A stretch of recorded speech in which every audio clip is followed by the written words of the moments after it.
Hello everyone, कैसे हो? उम्मीद है सबने स्ट्रेंजर थिंग्स 5 वॉल्यूम 1 देख लिया होगा और अभी तक शॉक से बाहर नहीं आए होंगे, क्योंकि 4 एपिसोड कुछ इस तरीके से एंड हुआ, किसी ने एक्सपेक्ट नहीं किया था। ये वॉल्यूम अपने साथ कई क्वेश्चंस छोड़कर जाता है। और हां, आज हम सिर्फ एंडिंग को एक्सप्लेन नहीं करेंगे, बल्कि थियरीज पर भी बात करेंगे। तो भाई लोग, अगर आपने स्ट्रेंजर थिंग्स सीजन 5 वॉल्यूम 1 नहीं देखा है, तो इसमें भर भर के स्पॉइलर होने वाला है, तो अपने हिसाब से देखना। तो बात करते हैं शोर एपिसोड की एंडिंग से वॉल्यूम 1 का आखिरी सीन क्या ही था। वेकना आया और ऐसा लगा जैसे उसने विल के अंदर कोई डार्क स्विच ऑन कर दिया हो। पूरे 4 सीजन में विल इतना पावरफुल कभी नहीं दिखा। ये पहली बार उसकी आंखों में सीधी आग दिखी है। अब सवाल यह है, विल के अंदर अचानक इतना पावर आया कहां से? 11 और काली और बाकी बच्चों को तो हॉकिंस लैब में सालों प्रयोग हुए थे, पर विल कोई साइंटिफिक प्रोजेक्ट नहीं था। फिर भी सीधे लेवल 100 पावर। यहां 2 थ्योरी बनती हैं। थ्योरी 1, वैकना ने उसके अंदर स्पार्क छोड़ा था सीजन 1 में, जो काला चिपचिपा सचिन तेंदुलकर जैसा पार्टिकल उसने विल के अंदर ठूंसा था। शायद वही अब जाग चुका है।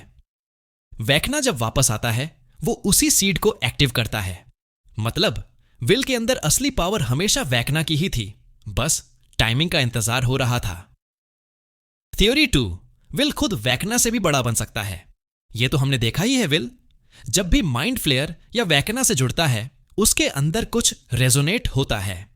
काफी फैंस तो यह भी बोल रहे विल ही अपसाइड डाउन का असली सोर्सर है, क्योंकि उसकी पावर वैकना की कॉपी जैसी नहीं लगती, कमांड करने वाली लगती है। मतलब विल सिर्फ फालतू बच्चा नहीं है, वो पूरा सर्वर चलाने वाला सिस्टम एडमिन है। एबू बात करते हैं, वैकना को 12 बच्चे ही क्यों चाहिए? एंडिंग में हमने देखा होली व्हीलर और दूसरे बच्चों के मुंह में वही पाइप्स, वही प्रोसेस, वही ट्रीटिंग जैसे विल को मिली थी। अब बड़ा सवाल, क्या ये 12 बच्चे भी विल जैसे पावरफुल बन जाएंगे? बहुत पॉसिबिलिटी है, क्योंकि वैकना एक आर्मी बना रहा है, एक ऐसा नेटवर्क जो माइंड फ्लेयर से भी ज्यादा खतरनाक होगा।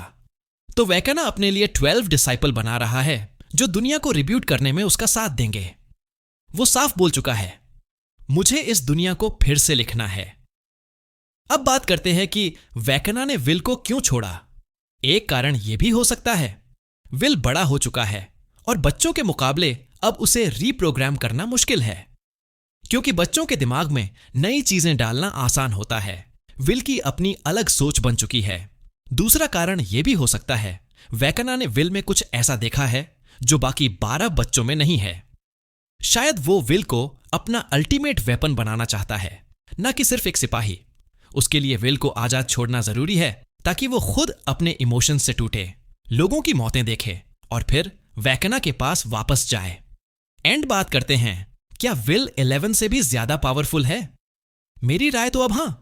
सीजन 1 से लेकर सीजन 4 तक विल सिर्फ डरता रहता था, लेकिन पहली बार विल ने अटैकिंग मोड दिखाया, सीधे डेमोगोर्गन को उठाकर निचोड़ दिया, उसी अंदाज में जैसे वैकना करता है।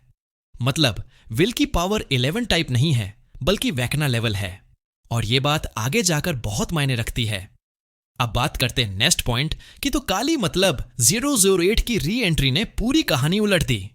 यह सबसे बड़ा मास्टर स्ट्रोक था। काली 008 को इतने सीक्रेट में रखा गया कि किसी की जरा भी नजर नहीं गई, लेकिन उसकी एंट्री का मतलब बड़ा साफ है।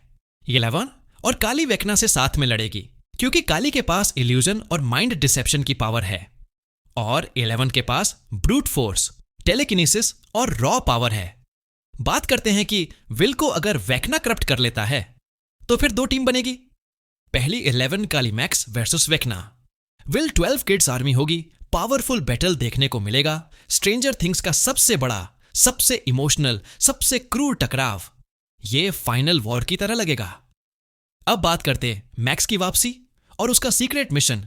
मैक्स ने कमबैक करके पूरे सीजन में टहलका मचा दिया, और अब एंडिंग में उसने जिस तरह होली को वापस वैकना की तरफ भेजा, यह सीधे सीधे स्पाई मिशन है। 11 ने जो नहीं किया, मैक्स अब वैकना के दिमाग में घुसकर कर सकती है, क्योंकि वैकना उस केव्स डरता है। शोर एपिसोड में देख जाता है कि वो उस केव्स में नहीं जाता है। यह जगह उसके लिए ट्रॉमा है, ये उसकी सबसे बड़ी कमजोरी भी हो सकती है, और मैक्स उसी जगह छिपी है। मतलब वह वहीं से उसकी नींव हिलाएगी। नेक्स्ट पॉइंट की, क्या मैक्स अपना बलिदान दे देगी? हो सकता है, क्योंकि स्ट्रेंजर थिंग्स ने हमेशा दिखाया है सबसे अच्छा किरदार सबसे पहले जाता है। अगर मैक्स 12 बच्चों को छुड़ाने की कोशिश करेगी तो वेकना उसे रोकने आएगा ही, और मैक्स का मर जाए जो फाइनल बैटल को और भी इमोशनल बनाएगा। एंड बात करते हैं फाइनल वॉर। कुछ इस तरीके से हो सकता है। एंड सिर्फ मियर एक थ्योरी है, तो मेरे हिसाब से फाइनल बैटल कुछ ऐसा होगा। 11 और काली फ्रंटलाइन पावर बनेंगी। विल डार्क फेज में जाएगा, वेकना उसे एक वेपन की तरह यूज करेगा। मैक्स वेकना की कमजोरी ढूंढ लेगी। 12 बच्चे पावरफुल लेकिन कंट्रोल्ड मैदान में उतरेंगे। माइंड फ्लेयर और नई क्रीचर्स भी शामिल होंगे। हॉकिंस लिटरली युद्ध भूमि बनेगा, और आर्मी से लड़ने के लिए विल का पॉजिटिव पावर मोड जरूरी होगा। वो मोमेंट जब विल वेकना को तोड़कर खुद में वापसी करे, शो का टर्निंग पॉइंट वही होगा। तो भाई लोग, ये थी मेरी तरफ से स्ट्रेंजर थिंग्स 5 वॉल्यूम 1 की एंडिंग एक्सप्लेन प्लस सबसे मजबूत थ्योरीज। वॉल्यूम 2 और 3 आने से पहले हम ढेर सारी थ्योरीज फोड़ेंगे, क्योंकि हॉकिंस ने हमें इतना डेटा दे दिया है कि अगले 10 वीडियो तो ऐसे ही बन जाएंगे। अगर वीडियो अच्छा लगा तो लाइक ठोक देना, कमेंट में बताना कि तुम्हें कौन सी थ्योरी सॉलिड लगी, और चैनल को सब्सक्राइब कर लेना बाबा लोग, क्योंकि यहां हम कहानियों को सिर्फ समझते नहीं, उन्हें खोल कर रख देते हैं। मिलते हैं अगले धमाकेदार वीडियो में।